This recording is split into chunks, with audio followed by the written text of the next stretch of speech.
સુરત ભેસ્તાનના સંવેદનશીલ વિસ્તારોમાં કાયદા વ્યવસ્થા જાળવવા અને ગુનાઓ અટકાવવા માટે ભેસ્તાન પોલીસ દ્વારા મોડી રાત્રે કોમ્બિંગ ઓપરેશન અને નાઇટ પેટ્રોલિંગનું આયોજન કરવામાં આવ્યું હતું। પોલીસ સૂત્રો અનુસાર આ કાર્યવાહીમાં ઉચ્ચ અધિકારીઓ અને વિવિધ પોલીસ મથકોના સ્ટાફનો સમાવેશ કરવામાં આવ્યો હતો। અધિકારીઓએ વ્યક્તિગત રીતે રાત્રે પેટ્રોલિંગમાં ભાગ લઈને કોમ્બિંગ ઓપરેશન હાથ ધર્યું। ઓપરેશન દરમિયાન ભેસ્તાન વિસ્તારમાં આવેલા ગોલ્ડન આવાસ સહિતની વિવિધ જગ્યાઓ પર નાઇટ પેટ્રોલિંગ અને કોમ્બિંગ કરવામાં આવ્યું।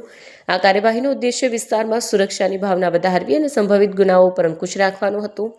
પોલીસ અધિકારીઓએ જણાવ્યું હતું કે આવી કાર્યવાહી ભવિષ્યમાં પણ ચાલુ રાખવામાં આવશે। વિસ્તારના નાગરિકોએ પોલીસની આ પહેલનું સ્વાગત કર્યું છે અને માન્યું છે કે આથી વિસ્તારમાં સુરક્ષાનું વાતાવરણ સુધરશે।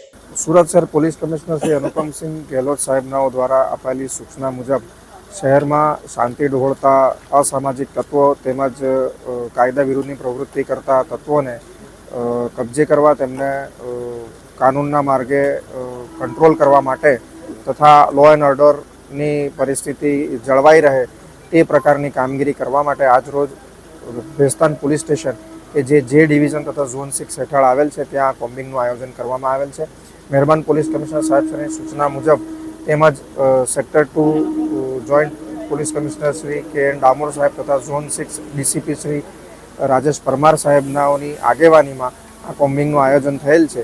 એ આયોજનનો અમારો હેતુ વિસ્તારમાં રહેતા માથાભારે તત્વો કે ગુનાહિત તત્વો કે જે કાયદા વિરોધી પ્રવૃત્તિ કરતા હોય તેમને એ બાબતની બીક પેશે કે પોલીસ અડધી રાત્રે પણ આવીને એમને ચેક કરશે। એટલું જ નહીં, પણ વિસ્તારમાં જો કોઈ આવી પ્રવૃત્તિ ચાલતી હોય તો પોલીસ સતત નિગેબાન છે અને અડધી રાત્રે પણ આવી પ્રકારની પ્રવૃત્તિઓને નાથવા ડામવા માટે પોલીસ સતત કાર્યશીલ છે।